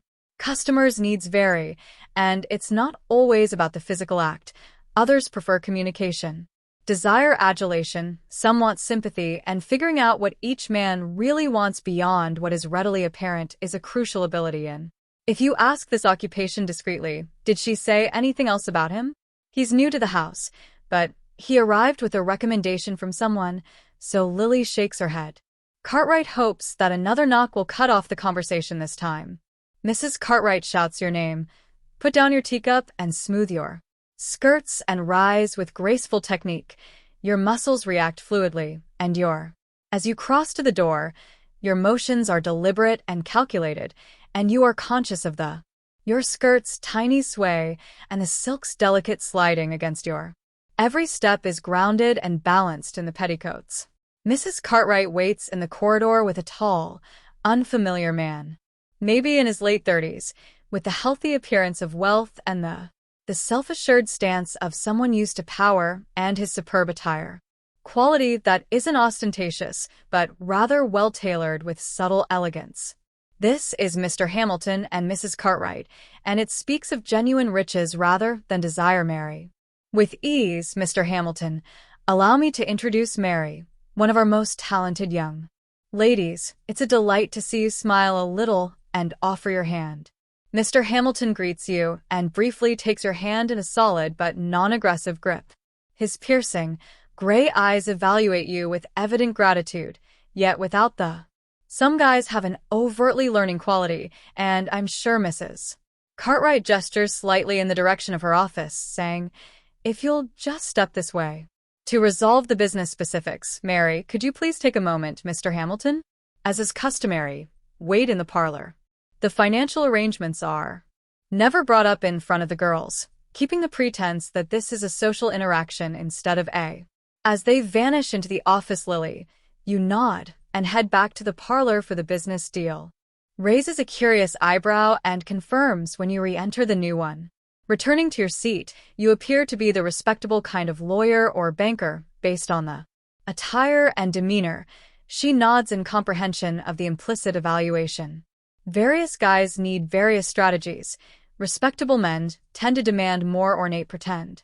More courtship ritual, more talk, and more reassurance that this isn't just a simple financial transaction. Mrs. Cartwright returns to the parlor for services in a few minutes, and Mr. Hamilton at her. "I think you might be so kind as to show Mr. Hamilton to your chamber," sighed Mary. "You'll discover that you have a lot to talk about." This is her method of expressing the particular requirements, the focus on which indicates that he has been compensated. Among the more educated, physical service and discussion are commonplace. Customers, you get back up and approach him with a kind grin. "Would you like some cherry first, Mr. Hamilton, or should we head straight upstairs?" "I think I'd."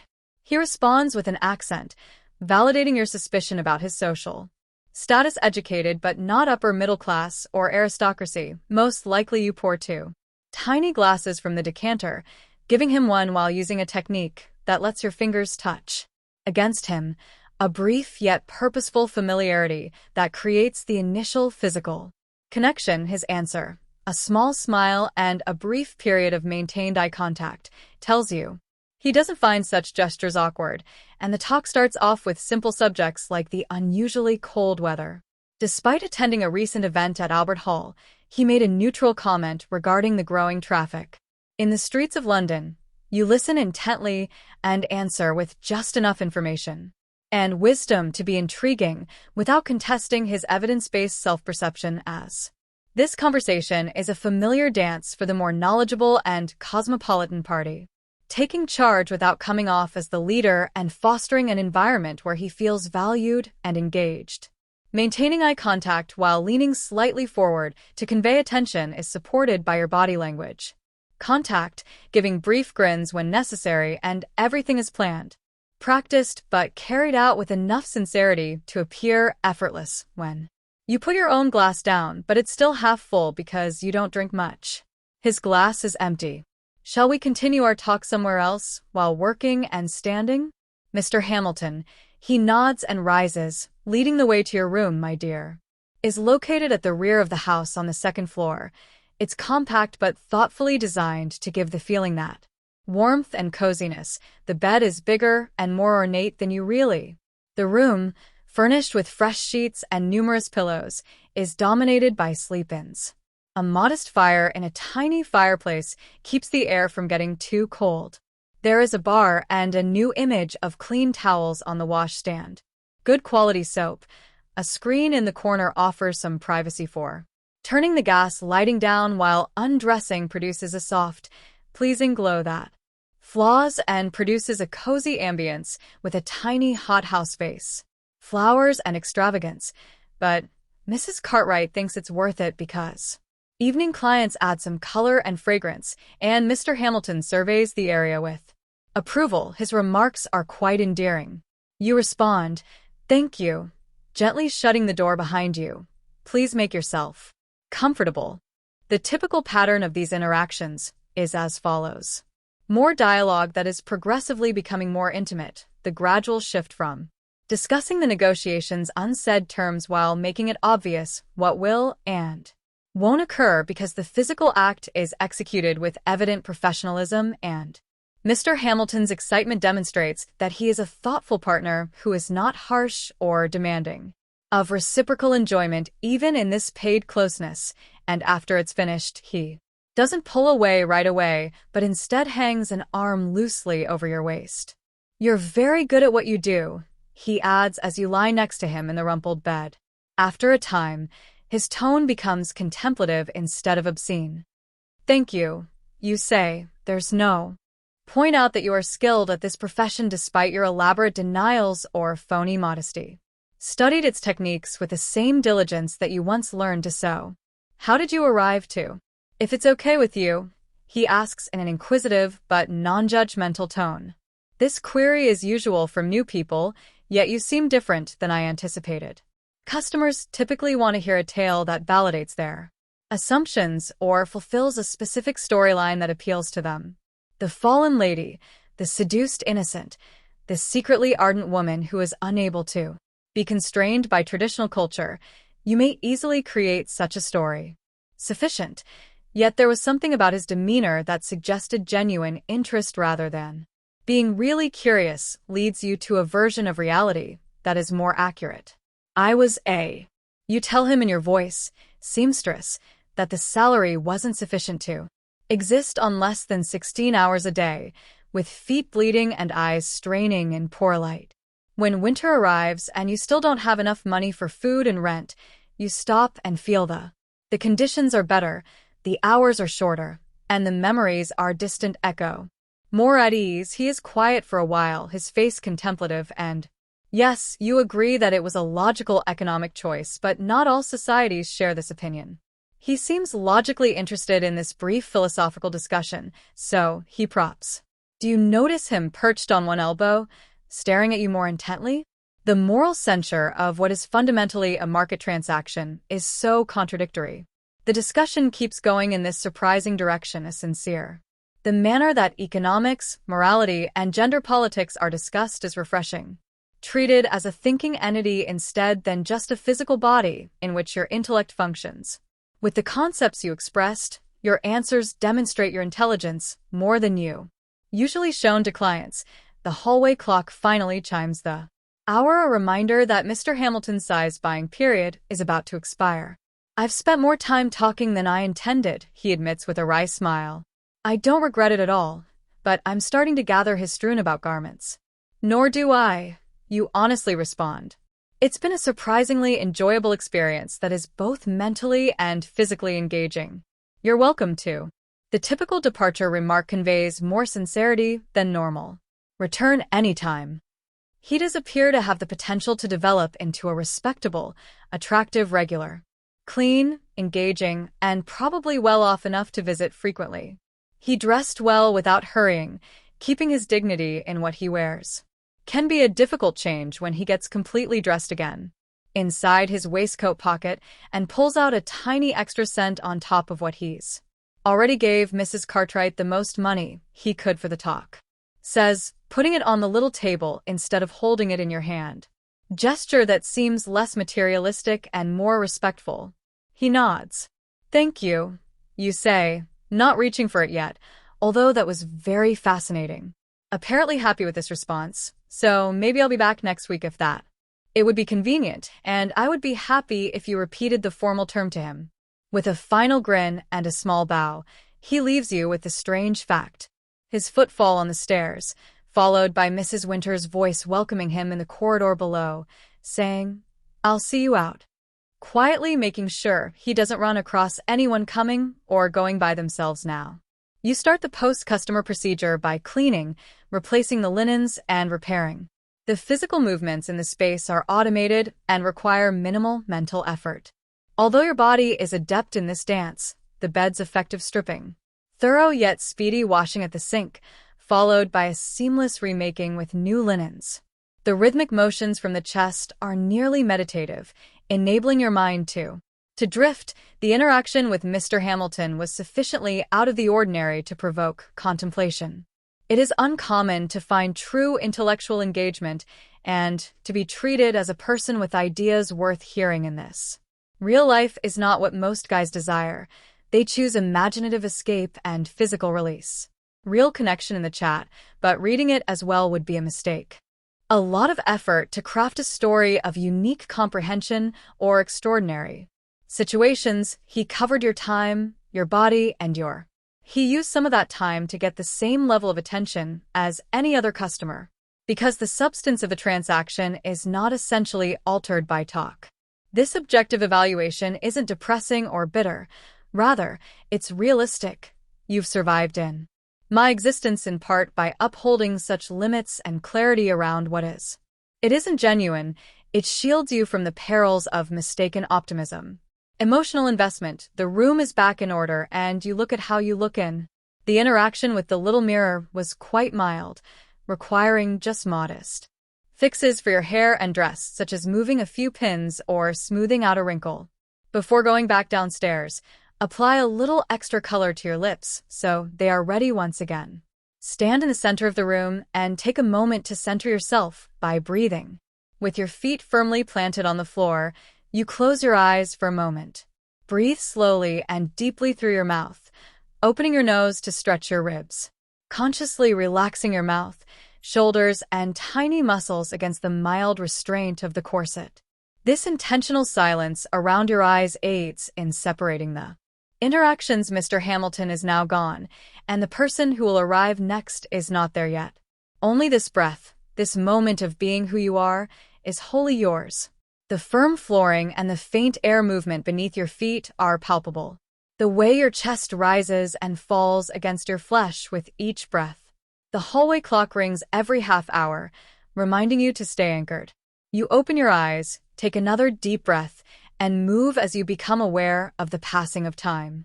As you stroll gently toward the door, the silk of your dress whispers about you.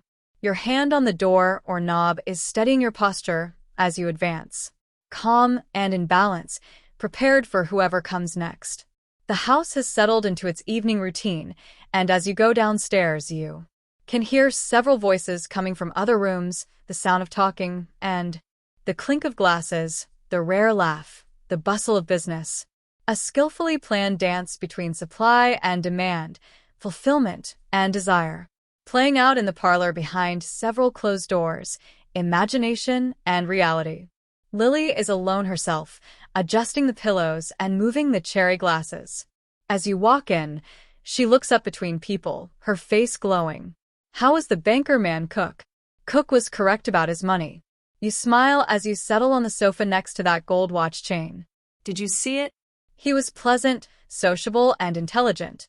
She nods, comprehending all the unsaid, and could become a regular.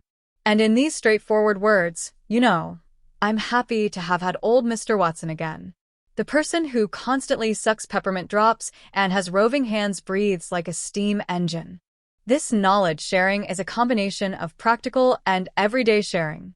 Workplace experiences, there's comfort in it in the unspoken understanding between women who share this particular life, no need to explain. To justify, to defend, just acceptance of the reality you all navigate. The fire in the grate has burned down somewhat, creating a softer, more mellow light. Lily rises to add another small log, her movements economical and practice. The fresh wood catches quickly, sending up a small flare of brighter flame before settling into a steady burn. You watch the fires dance, letting your gaze soften your thoughts. Quiet, the warmth reaches you even several feet away, a gentle caress against your skin. The parlor smells of woodsome smoked cherry, the subtle perfumes worn by the girls, and the lingering scent of the house. Flowers arranged in a vase on the mantelpiece, familiar smells, comfortable in their associations. Your body feels pleasantly tired but not exhausted, the kind of physical awareness that comes from being active but not strained. The silk dress holds you gently. the corset supports without constraining too severely your feet encased in. Evening slippers rather than the sturdier boots of daytime are tucked beneath you on the sofa. The muscles.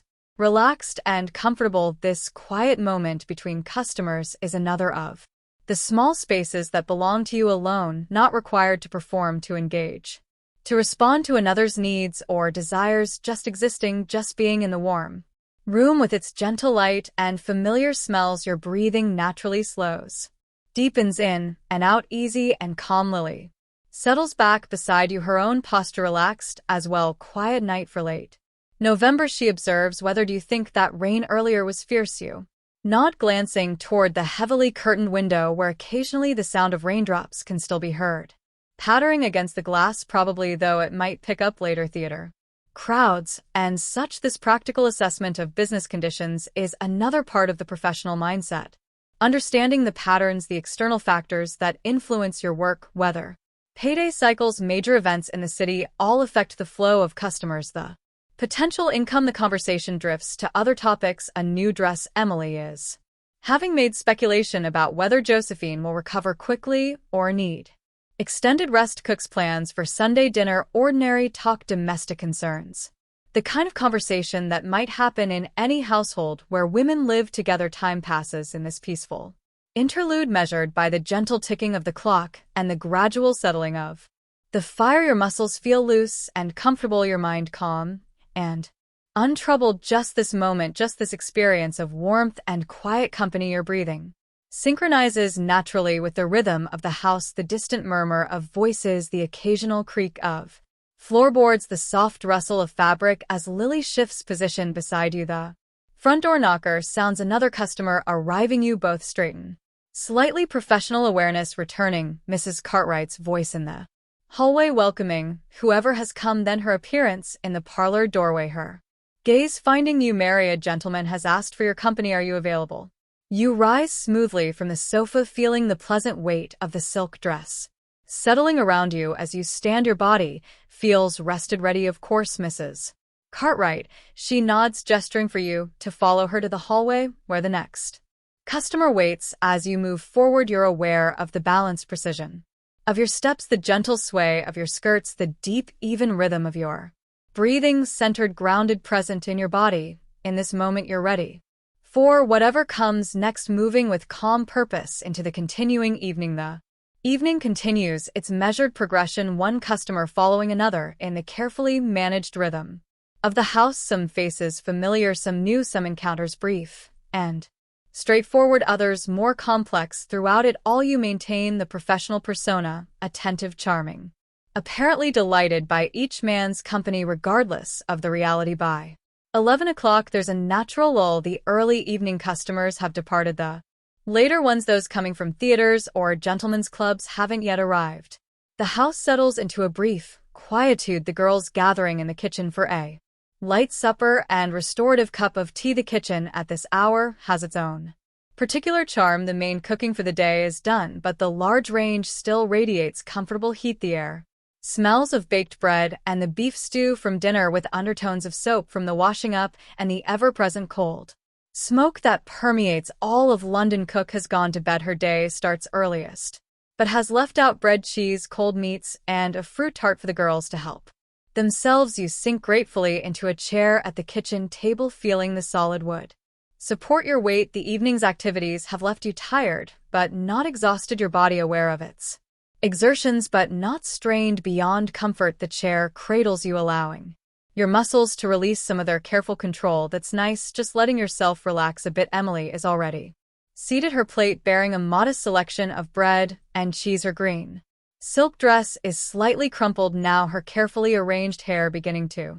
loosen from its pins. The evening's work shows in these small details, these gradual erosions of the perfect image constructed hours earlier. Busy night, you ask, reaching for a plate. She nods, swallowing a bite of cheese for already, and Mrs. Cartwright says there might be a group coming later, some gentlemen from a club dinner. Lily enters as Emily speaks, catching the last words. I heard the same private dining room at the George. Apparently 6 or 8 men at least. If they all come, this news prompts mixed feelings. More customers means more income, but also more work when you're Already feeling the evening's effects, still it's what you're here for the purpose of this life. You select some bread, cheese, and a slice of cold beef, arranging them neatly on your plate. The simple food is appealing after the evening's exertions, substantial, satisfying, no pretense or performance required in its consumption. Sarah joins you, bringing the teapot from where it keeps warm at the edge of the range. The familiar ritual of pouring follows, the steaming amber liquid flowing into cups, the offer of milk or sugar, the appreciative first sip. The tea is strong and sweet, reviving after hours of professional smiles and calculated charm. The conversation around the table is desultory, relaxed. No one has much energy for elaborate discussion or significant topics. Instead, there are small observations, minor complaints, the exchange of brief anecdotes about the evening's customers. It's comfortable, this shared understanding, this common experience that needs no explanation or justification. You feel yourself unwinding further in this peaceful interlude. The tea's warmth spreads through your chest. The food satisfies your hunger. The familiar company soothes your social self. Your breathing deepens naturally, your shoulders dropping slightly as tension continues to release. Just easy now. That's it. Too soon. The respite ends. Mrs. Winters appears in the kitchen doorway, her perpetually serious expression perhaps a touch more severe than usual. "They're here," she announces without preamble. 6 gentlemen from the club dinner. Mrs. Cartwright wants everyone in the parlor immediately. There's a collective sigh. Quickly suppressed professional responsibility reasserts itself. Plates are set aside, teacups drained, hasty checks made of hair and dress. The brief period of relaxation recedes, replaced by the necessary focus of work in the parlor. Mrs. Cartwright is already entertaining the new arrivals. 6 men, as reported, ranging in age from perhaps 30 to 60, all in evening dress that shows signs of a lengthy dinner, slightly loosened cravats, waistcoats bearing minor stains of wine or food. Their voices are louder than the usual parlor tone, their laughter more frequent, the effects of good wine and male companionship making them less restrained than solitary visitors. Mrs. Cartwright looks up as you and the other girls enter, her expression revealing nothing but professional welcome. "Ah, here are the ladies now. Gentlemen, may I present Emily, Lily, Sarah, and Mary. I'm sure you'll find their company most agreeable." What follows is a more complex negotiation than usual. With multiple customers and multiple girls, there must be sorting, matching agreement on who goes with whom. Some men have preferences, they like blondes or petite figures or a certain manner. Some girls have their own preferences or specialties. Mrs. Cartwright orchestrates this delicate process with practiced skill, ensuring everyone is satisfied without anyone feeling they've received less than their companions. You find yourself paired with one of the younger men, perhaps 32 or 33, with dark hair already receding slightly and a neat mustache. He introduces himself as Edward, speaking in the careful enunciation of someone monitoring their sobriety with limited success. "Delighted," he says, bowing slightly over your hand. "Absolutely delighted, and may I say the blue of your dress is most becoming." The standard compliment is delivered with sufficient warmth to suggest he actually means it, or at least believes he does. In this moment you smile, thanking him with the practiced grace that such comments always receive. The professional machinery of your mind is already assessing, categorizing, planning the approach. Slightly drunk but not incapacitated, eager but not aggressive, probably married. There's a pale band on his finger where a ring has been recently removed. The conversation that follows is predictable in its progression, light, social topics giving way to more personal observations, the gradual introduction of flirtatious elements, the subtle transition from talking to touching. Your body performs its role automatically, the right expressions, the appropriate responses to his increasingly bold compliments, the carefully calculated physical proximity that encourages without promising too much too soon. Eventually the moment arrives when the parlor conversation has served its purpose, like a well-rehearsed play. All the couples reach this point within minutes of each other, pairs rising from chairs and sofas, moving toward the hallway and the stairs beyond, each girl leading her customer to the appropriate room. The encounter with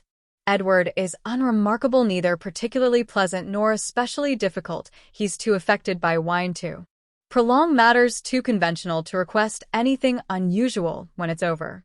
He falls into a light doze, his breathing deep and regular. Beside you in the rumpled bed you lie still for a few moments, giving yourself this small period of rest. The room is warm from the fire and recent activity, the air heavy with a mingled sense of sex cologne and the lingering trace of your lavender.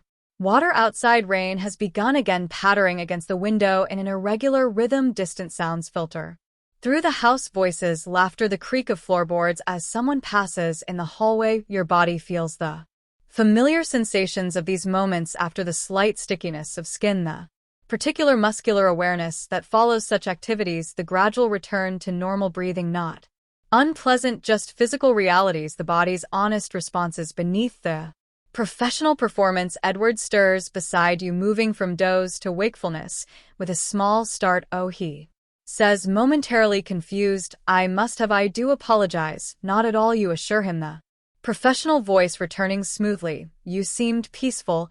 I didn't wish to disturb you. He smiles, relieved by this gracious interpretation of his brief lapse. The aftermath proceeds according to the usual pattern: brief, slightly awkward conversation, the careful separation of bodies, the methodical reclaiming of scattered clothing. You help him with his cravat, your fingers deft with the familiar knot. He thanks you with genuine gratitude for this small service, for the larger one preceding it, for the entire constructed experience that allows him to return to his normal life with certain needs satisfied and his self-image intact. Once he's gone, you perform the now familiar routine of restoration: washing, changing linens, ordering the room. The physical actions are automatic, requiring little conscious thought. Your body knows these movements, performs them with economical grace while your mind drifts in the quiet aftermath. It's been a long day, you realize, from the early morning awakening through the various phases: chores, doctor's visit, afternoon customer, evening preparations, multiple evening clients, each requiring different aspects of yourself, different kinds of attention and performance. The accumulated weight of all these hours, all these interactions settles into your awareness as a profound physical and mental fatigue, not an unpleasant feeling. This particular tiredness, there's satisfaction in it. Work completed, income earned, challenges met. Your body feels thoroughly used but not abused, your mind weary but not distressed, just the natural exhaustion that follows sustained effort and attention. The body and brain signal that rest is now required. The clock in the hallway chimes one morning already, technically though still the depths of night. By any practical measure, the rain continues its gentle percussion against the window, now joined by the distant rumble of thunder, a proper storm developing. By the sound of it, you finish the room's restoration and check your appearance one final time. The blue silk dress is definitely showing the effects of the long evening, small creases set in a slight loosening of the careful fit. Your hair has partially escaped its pins despite repeated adjustments, and the subtle cosmetics have worn away to almost nothing, still presentable, but the immaculate image of early evening is long gone. Returning downstairs, you find the parlor empty, except for Mrs. Cartwright, who sits in her customary chair completing some notes in her account book. She looks up as you enter, her shrewd eyes taking in your appearance with a single glance. I believe that's all for tonight, Mary, she says, her voice showing the first hints of her own fatigue. The last gentlemen have gone, and I don't expect more at this hour, especially with the weather turning. Relief flows through you at these words, permission to end the workday, to shed the professional persona, to retire to the privacy of your own true bed and genuine rest. Thank you, Mrs. Cartwright. Shall I help with anything before going up? She shakes her head, closing her book with a decisive movement. No need, Mrs. Winters has seen to the doors and windows. Cook will handle things in the morning as usual. She rises, smoothing her purple silk with automatic precision. Good night, then. Good night, Mrs. Cartwright. This brief exchange marks the official end of the working day, the transition back to private existence. You climb the stairs to the top floor, each step requiring slightly more effort than it did hours earlier. Your body is definitely ready for rest, the accumulated fatigue of the day making itself fully known now that professional demands have ceased. The bedroom you share with Lily welcomes you with its familiar simplicity. No customers ever come here. This is purely private space, the one place in the house that belongs just to you and your roommate. The two Narrow beds with their plain cotton sheets and wool blankets, the small chest, where your daytime clothes and few personal possessions are stored, the wash stand with its ordinary pottery basin rather than the fine china of the customer rooms. Lily is already here, seated on her bed in her nightdress, brushing out her long auburn hair. With slow, tired strokes, she looks up as you enter, offering a smile that carries all the shared understanding of your common life. Finished for the night?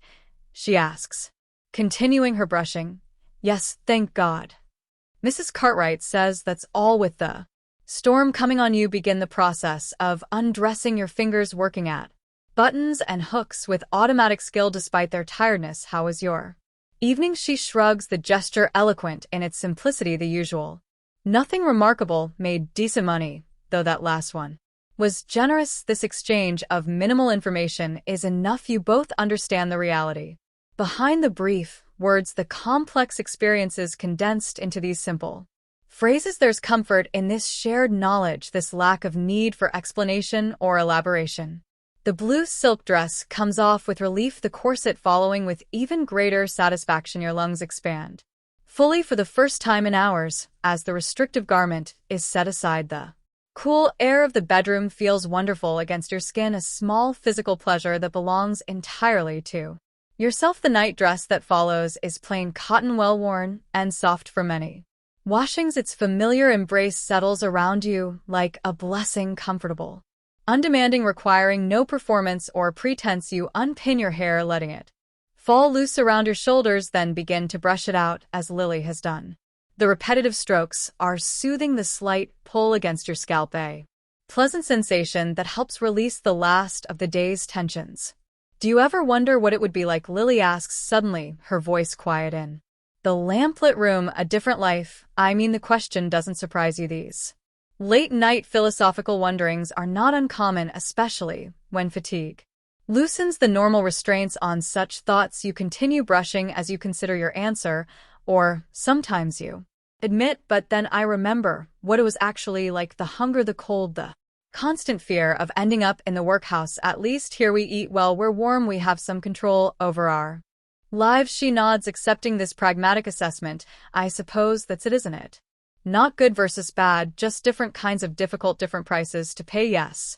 You agree, setting down your brush. Different prices. This small moment of shared reflection feels valuable, an acknowledgement of the reality you both navigate without either romanticism or despair, just clear-eyed understanding of the world as it is, the choices available to women like yourselves in this time and place. The conversation drifts to more immediate matters as you both complete your preparations for sleep, plans for the morning, a reminder about laundry day, speculation about whether the storm will affect tomorrow's deliveries, ordinary concerns, domestic details, the anchoring minutiae of daily life. Daily finally ready, you extinguish the lamp and slip beneath the covers of your bed. The sheets are cool at first, gradually warming with your body's heat. The mattress, stuffed with horsehair and somewhat lumpy, nonetheless feels wonderfully comfortable to your tired body. You shift slightly, finding that perfect position where everything aligns just right. That's better. Outside, the storm has intensified. Rain drums steadily against the window, wind occasionally gusting to rattle the panes. But inside is warmth, shelter, the deep quiet that comes at the end of a long day's work. Your eyes close naturally, your breathing deepens and slows. Lily's voice comes softly through the darkness. Night, Mary, good night, Lily, you murmur in response, the words slightly blurred with approaching sleep. The day's events begin to loosen their hold on your mind, the specific memories gradually giving way to more general impressions, sensations, feelings. The physical reality of your body in the bed becomes your primary awareness, the weight of the blanket, the softness of the pillow beneath your head, the pleasant heaviness of your limbs as they relax completely. Your breathing finds its natural sleeping rhythm, deep, slow, regular, in and out, easy and calm. Each exhale seems to carry you deeper into relaxation. Each inhale brings you closer to the waiting realm of sleep. Your mind grows quiet, thoughts becoming less distinct, less demanding of attention. The sounds of the storm outside create a perfect backdrop for sleep, the steady patter of rain, the occasional rumble of Thunder now more distant, the soft sighing of wind around the house's corners, nature's lullaby, ancient and